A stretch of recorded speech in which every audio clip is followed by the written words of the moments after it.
À quoi ça sert de voter? Salut tout le monde, c'est Lino Vertigo. Alors je voudrais pousser un énorme coup de gueule. Et comme je n'ai pas beaucoup de possibilités pour le faire, je vais le faire sur ma maudite chaîne YouTube, mais il faut absolument que ça sorte. Et c'est d'autant plus utile de faire ce travail, de prendre un petit peu de recul sur ces élections, de remettre les choses dans l'ordre et de revenir sur ce qui s'est passé, car les politiques et les journalistes ne le feront pas ce travail alors que c'est censé être le leur. Alors donc oui, je voudrais vous parler des élections régionales qui viennent de se dérouler, et particulièrement des élections régionales en région PACA, car tout simplement c'est là où je vote. Et je tiens à signaler aussi que ce n'est pas une vidéo pro-écologiste ou pro-RN, non, ça je m'en fous, c'est tout le cirque démoniaque qui est autour de cette élection que je voudrais dénoncer avec force. Avant tout, laissez-moi quelques secondes pour replacer le contexte de cette élection. Ça commence avec Thierry Mariani, qui est un ancien ministre de Nicolas Sarkozy et qui est le candidat du Rassemblement National. Les sondages donnent Thierry Mariani gagnant dans tous les cas de figure, en cas de triangulaire au second tour, en cas de duel au second tour, quels que soient les candidats, il est supposé gagner. De son côté, il y a Renaud Muselier. C'est le président sortant du conseil régional depuis mai 2017, car il a succédé à Christian Estrosi, Christian Estrosi, comme à son habitude, avait 250 000 mandats en cours, et il a été touché par la réglementation des non-cumuls des mandats. Il a donc dû laisser sa place, et il l'a laissé à Renaud Muselier. Et donc Renaud Muselier, dans un premier temps investi par les Républicains, avec le soutien de l'UDI. Jusque-là, tout va bien. Il obtient son investiture en 2021, et c'est à partir de maintenant que l'embrouille et le psychodrame commencent. En effet, Sophie Cluzel devait conduire la liste de La République En Marche et de ses alliés. Mais Jean Castex annonce, le 2 mai 2021, la fusion des deux listes autour de Renaud Muselier. Ah, quelle surprise! Et là s'ensuit donc un véritable psychodrame chez les Républicains, qui ne veulent pas s'associer à la figure d'Emmanuel Macron via La République En Marche. Et donc les Républicains retirent l'investiture à Renaud Muselier, le 2 mai 2021, à la suite de l'annonce de cette alliance. Et hop, patatras, le lendemain, Renaud Muselier reçoit cependant à nouveau l'investiture des Républicains. Il compte toujours intégrer des membres de La République En Marche dans sa liste, bien évidemment. Et le 13 mai, Sophie Cluzel annonce qu'elle ne présentera pas la liste de La République En Marche et qu'elle apporte son soutien à Renaud Muselier, avec le MoDem. Et donc, Renaud Muselier est déjà boosté par les magouilles politiques dès le 16 mai, qui a donc vu le désistement de La République En Marche et qui, ce faisant, accepte de n'avoir aucun représentant au conseil régional de la région PACA. Région PACA qui est quand même une région stratégique, première région touristique de France, il me semble. Voilà, c'est quand même pas ce qu'ils font, loin de là. Alors, ensuite vient le premier tour. Et donc, le premier tour, les résultats sont les suivants.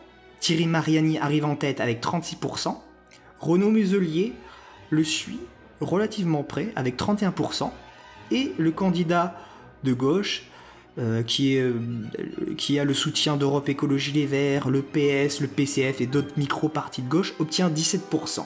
Et là commence la deuxième grande magouille. En effet, le candidat de gauche, qui s'appelle Jean-Laurent Félicia, commence à recevoir des énormes pressions pour éviter une triangulaire.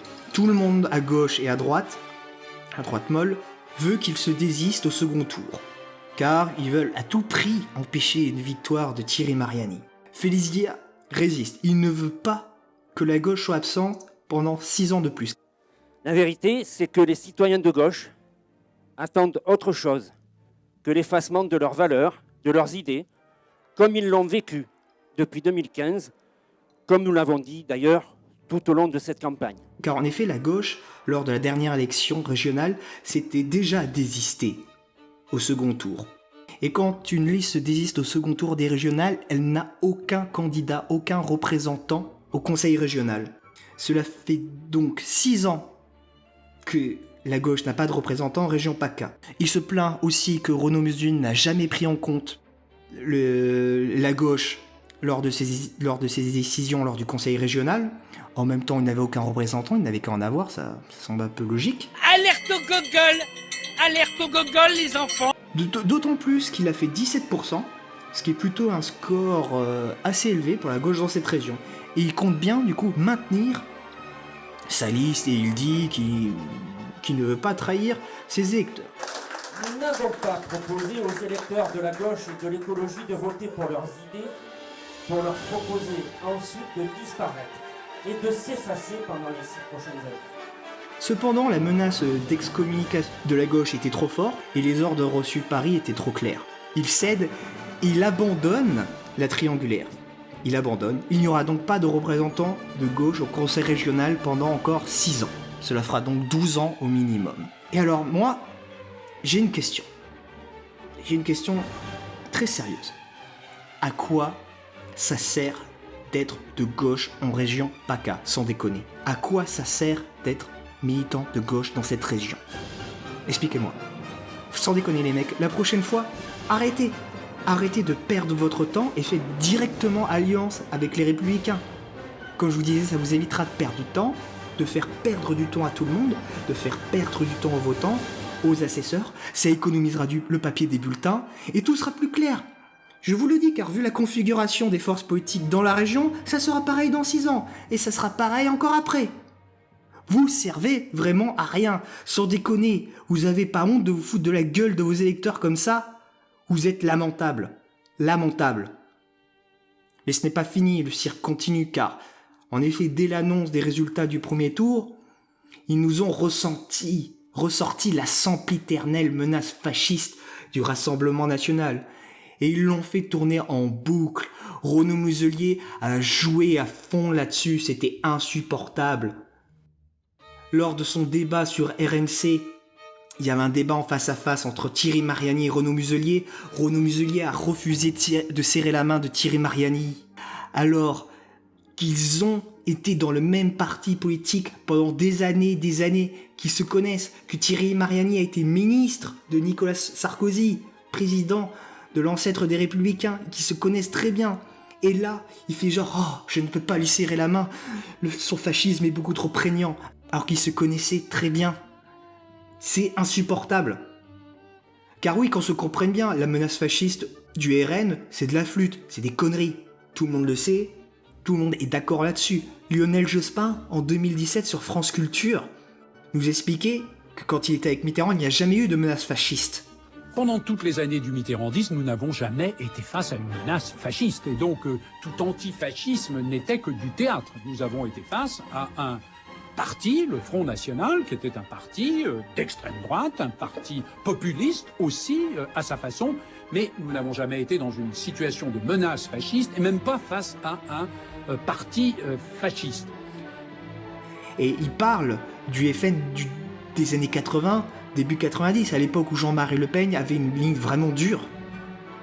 Alors je vous parle même pas du RN actuel, le RN de Marie Le Pen totalement dédiabolisé, qui a renoncé à tout son côté sulfureux presque. Il y a clairement rien de fasciste dans ce parti. Tout antifascisme est du théâtre, comme le dit Lionel Jospin. Pourtant, ce théâtre au goût de merde, ils nous le servent depuis 15 ans, 20 ans, 30 ans.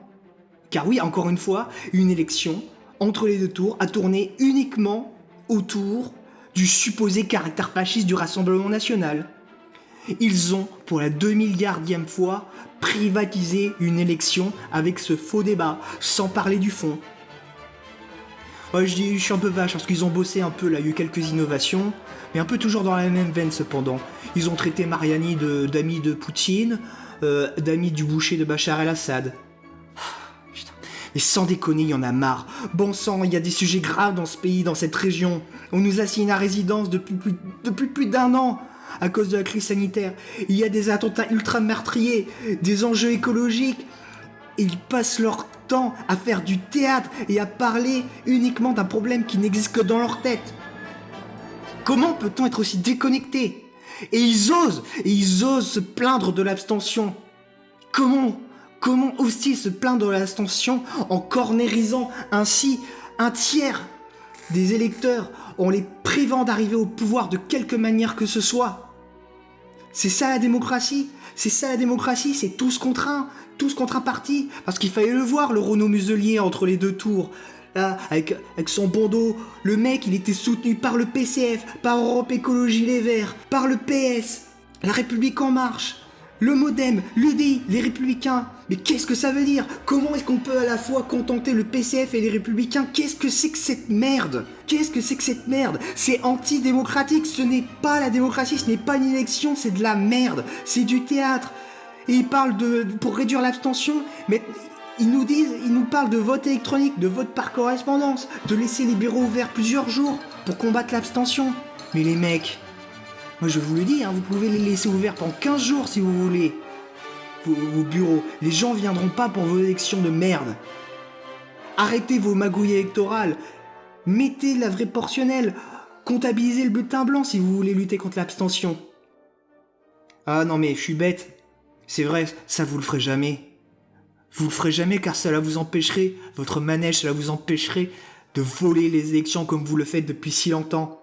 Et vous savez quoi? Votre république, votre démocratie, eh ben elle pue la merde. Elle pue la merde, elle est dégueulasse. Vous êtes tous à gerber d'hypocrisie, c'est infernal. Et il y a aussi des gens que je n'oublie pas et que j'aimerais ne pas épargner, c'est vous les jeunes. Surtout les jeunes qui se plaignent. Oui, vous étiez où là, pendant cette élection? Ok, je sais, cette élection elle pue la merde, elle est dégueulasse. J'en ai suffisamment parlé là pendant 10 minutes. Et comment ça se fait que j'étais seul? Sans déconner. À mon bureau de vote, on était peut-être 200. J'étais le seul mec âgé de moins de 55 ans, je pense. Comment c'est possible? Qu'est-ce qui se passe? J'étais venu avec une amie chinoise qui n'a jamais connu ce que c'est que la démocratie, qui n'a jamais pu voter de sa vie, qui ne sait pas ce que c'est une élection. Je lui ai dit, ben viens, tu vas voir ce que c'est une élection. Elle est venue, elle était vachement étonnée, elle m'a dit, mais comment ça se fait qu'il y a que des... Comment ça se fait que t'es le seul jeune? Comment ça se fait qu'il y a que des vieux? Le droit de vote, il a quel âge en France?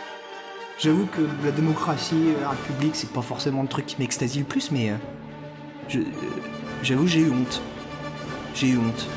Et donc vous étiez où les jeunes? C'est bien beau de se plaindre. Tout le temps. Mais à un moment donné, faut se bouger le cul. À un moment donné, un minimum, non? Hein? Qu'est-ce que vous faisiez? Bordel. Vous méritez rien. Cette démocratie, elle pue la merde, et ses électeurs aussi. Et toute la merde qui nous tombe dessus, ben vous l'avez bien mérité.